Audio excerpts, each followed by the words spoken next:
Hello बच्चों, नमस्ते। स्वागत है एक बार फिर से आप सभी का आपके अपने YouTube channel Mahesh Sharma maths classes में। जैसा कि आप सभी को पता है कि अभी तक हमने 96 कार्यपत्रक पढ़ लिए हैं। आज हम 97वां कार्यपत्रक है, इसका अध्ययन करेंगे। ये कुछ उनसे अलग है। इसके अंदर हमें क्या देखना है, बोर्ड मास के नियमों की समझ विकसित कर पाना। बोर्ड मास का नियम है, इसके बारे में मैं बता दूं आपको कि बी है इसके अंदर। बी का मतलब ये होता है कि ब्रैकेट, यानी मैं यहाँ साइन करके बता दूं ये कि कैसा होता है। ब्रैकेट है हो गया। उसके बाद में ओ है।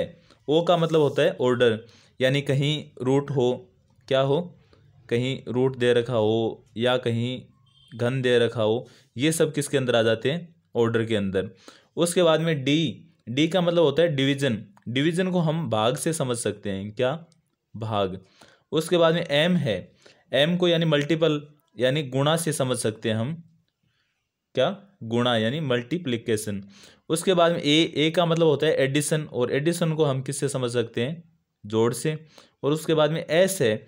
एस का मतलब होता है सब्सट्रैक्शन, यानी घटाव, क्या, घटाव।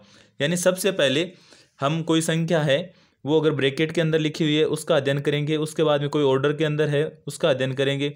उसके बाद में गुणा यानी भाग, उसके बाद में गुणा, फिर जोड़ और फिर घटाव। इन सब के एक प्रोसेस के अंदर या एक श्रृंखला के अंदर अध्ययन करेंगे। तो शुरू करते हैं आज का पहला क्वेश्चन।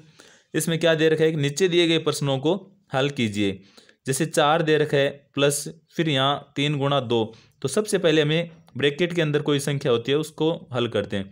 तो 3 को 2 से गुणा करेंगे तो कितने आएंगे, 6। और उस 6 में 4 जोड़ेंगे तो कितने आ गए, 10।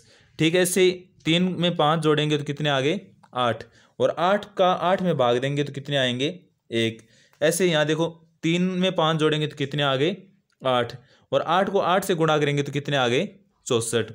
ठीक है, ऐसे यहाँ देखो 10 में से 5 अगर घटाते हैं तो कितने आते हैं, 5। और 5 को अगर 7 से गुणा करते हैं तो कितने आते हैं, 35। ऐसे यहाँ देखो 23, और 23 में से 5 घटाते हैं तो आते हैं 18। और 18 को 5 से गुणा करते हैं तो कितने आते हैं, 90। ठीक है, ऐसे 3 को 5 से गुणा करते हैं तो 15। और 15 को 5 से गुणा करेंगे तो कितने आ जाएंगे, 75। ऐसे ही दूसरा क्वेश्चन दे रखा है कि कोष्टक चिन्ह, यानी ये ब्रैकेट दे रखा है, का सही जगह प्रयोग करें और सही उत्तर तक पहुंचे। यहाँ दे रखा था 20/4 + 1। तो 20 में अगर 4 का भाग दे तो आते हैं 5, और 5 में 1 जोड़े तो कितने आएंगे, 6। इसलिए कोष्टक यहाँ लगा दिया। उसके बाद यहाँ देखो 20 + 12/3 - 1। तो 12 में अगर 3 का भाग दें तो कितने आएंगे, 4। अब ये कोष्टक हम यहाँ भी लगा सकते हैं, 4। और 4 में से 1 घटाएंगे तो कितने आ गए, 3। और 3 को 20 में ऐड करेंगे तो कितने आ गए, 23। ऐसे 14 + 1/3। तो 14 और 1 15 होते हैं। तो यहाँ कोष्टक लगा दिया, और 15 में 3 का भाग देंगे तो कितना आ जाएगा, 5। ऐसे यहाँ देखो 16 + 4 × 2/3। तो देखो 4 को 2 से अगर गुणा करते हैं तो आते हैं 8। और 8 और 16 कितने हो गए, 24। और 24 में अगर 3 का भाग दें तो क्या आएगा, 8। ऐसे यहाँ देखो 18/6 + 3। तो देखो 6 और 3 कितने होते हैं, 9। तो यहाँ कोष्टक लगा दिया, ये हो गए 9। और 9 का अगर 18 में भाग दे तो कितनी बार जाता है, 2 बार। ऐसे तीसरा क्वेश्चन दे रखा है कि चिन्ह, जैसे ब्रैकेट है, प्लस है, माइनस है, गुणा है, भाग है, का प्रयोग करें और सही उत्तर तक पहुँचे। तो यहाँ कोई भी चिन्ह नहीं दे रखे थे। यहाँ अपन क्या लगाते हैं, 5 है, 4 है, 6 है, 2 है, तो आने चाहिए 25। तो देखो 4 और 6 को अगर ऐड कर दिया तो कितने आएंगे, 10। और 10 में अगर 2 का भाग लगा दें तो आते हैं 5। और 5 को 5 से गुणा करेंगे तो क्या आ जाएगा, 25। ऐसे यहाँ देखो 4 4 2 7 थे। तो देखो 2 और 7 के बीच में गुणा का चिन्ह लगा दिया, यानी ये हो जाएगा 14। और 4 और 4 के बीच में गुणा का ये हो गया 16। और 14 और 16 को ऐड करते हैं तो क्या आएगा, 30। यहाँ थे 16 और यहाँ थे 14।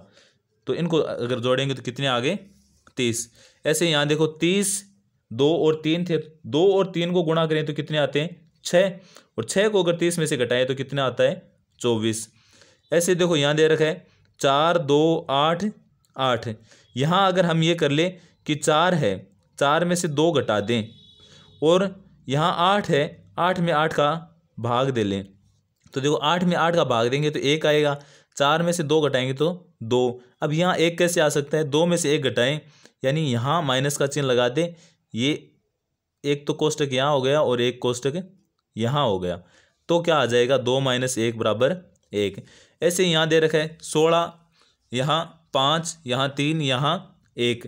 अगर हम ये करें इसके अंदर कि 5 है, 5 को अगर 3 से गुणा कर दें, क्या कर दें, गुणा, तो देखो 5 को 3 से गुणा किए तो ये आ गया 15। उसके बाद में 15 में, और यहाँ क्या कर सकते हैं हम, 16 है, या 16 में से 15 अगर घटाते हैं तो अपने पास क्या आता है, 1 और 1 और 1 तो 2 होगा। दूसरा तरीका भी क्या कर सकते हैं हम, दूसरा तरीका अपने पास ये है कि 5 में 3 ऐड कर दें, 5 में 3 जोड़ते हैं तो 5 और 3 कितने हो गए, यहाँ 8, और यहाँ भाग लगा दें तो 16 है, उसके अंदर अगर 8 का भाग लगाएं तो आता है 2, और 2 में 1 जोड़ेंगे तो क्या आ जाएगा, 3। तो यहाँ तो है प्लस और यहाँ है भाग का चिन्ह, यहाँ है 10, 2 और 3। तो अगर हम यहाँ देखें तो 10 है, 10 में से अगर 2 घटा दें या 2 घटाएं तो कितने आते हैं, अपने पास आते हैं 8, और 8 को 3 से गुणा करते हैं तो 8 3 24 आता है, ये नहीं कर सकते।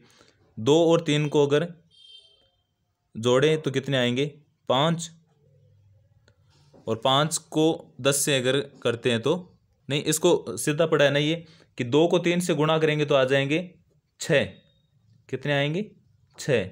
ऐसे ही यहाँ जोड़ देंगे ये, तो 6 और 10 से 16 हो गया। चौथा क्वेश्चन है कि दी गई संख्याओं को हल करें। तो सबसे पहले ये गुणा के अंदर है उसको हल करेंगे, तो 5 को 5 से गुणा करेंगे तो कितने आ गए, 25। 25 में से 4 यहाँ है, ये घटाने और जोड़ने कितने, 8। तो 25 में 4 घटाएंगे तो 21, और 21 में 8 जोड़ेंगे तो कितने आ गए, 29। ऐसे यहाँ देखो सबसे पहले गुणा का, 12 को 3 से गुणा करेंगे तो आएंगे 36, और 36 में से 2 घटा दें अपन तो कितने आ गए, 34, और 34 में 12 अगर जोड़ दें तो कितने आ गए, 46। ठीक है, ऐसे ही दे रखा है 8 को 6 से गुणा करें तो 6 अंठे 48, 48 में से अगर 6 घटाएं तो 42, और उसमें 3 जोड़ेंगे तो कितने आ गए, 45। ऐसे यहाँ देखो 20 को 2 से गुणा करेंगे तो आएंगे 40, और 40 में 20 जोड़ेंगे तो आ गए 60, और 60 में से 10 घटाएंगे तो कितने आ गए, 50। ऐसे पांचों क्वेश्चन दे रखा है कि निम्न तालिका में दी गई संख्याओं का योग करें। तो देखो यहाँ -8 है, यहाँ +6 है, तो यहाँ -8 और +6, इसको ऐसे याद रख सकते हो कि आपने 8 रुपये की दुकान से कोई सामान ले लिया और आपके पास 6 रुपये, तो दुकानदार है उसके कितने बकाया रह गए, तो आप बोलोगे सर, या इसको ऐसे भी लिख सकते हैं -8 + 6, तो अब दुकानदार कितने मांग रहा है आपसे, या कितने बकाया रह गए, तो 2 रुपये। ऐसे यहाँ देखो कोई दुकानदार है, एक दुकानदार से आप 14 रुपये का कोई सामान ले आए, दूसरे दुकानदार से आप 8 रुपये का सामान ले आए, तो कितने रुपये उधार हो गए आप पे, तो 14 और 8 कितने हो गए, -22। ऐसे यहाँ देखो आपके पास 27 रुपये, कितने हैं, 27। आप सामान कितने का लेके आए, 13 के, तो आपके पास कितने बचे, अब आपके पास कितने हैं, तो आपके पास 14। आप एक दुकान से तो लेके आते हो -35 रुपये, यानी 35 रुपये का, एक दुकान से लेके आते हो 21 का, तो कुल मिला के आपके पास कितनी उधारी हो गई, तो 35 और 21 को जोड़ देंगे तो -56 रुपये। 3 और 2 5, 5 और 1 6। तो ये था अपना कार्यपत्रक 97। आप सबको कैसा लगा ज़रूर बताना, अच्छा लगा हो तो लाइक शेयर और सब्सक्राइब करना ना भूलना। Thank you.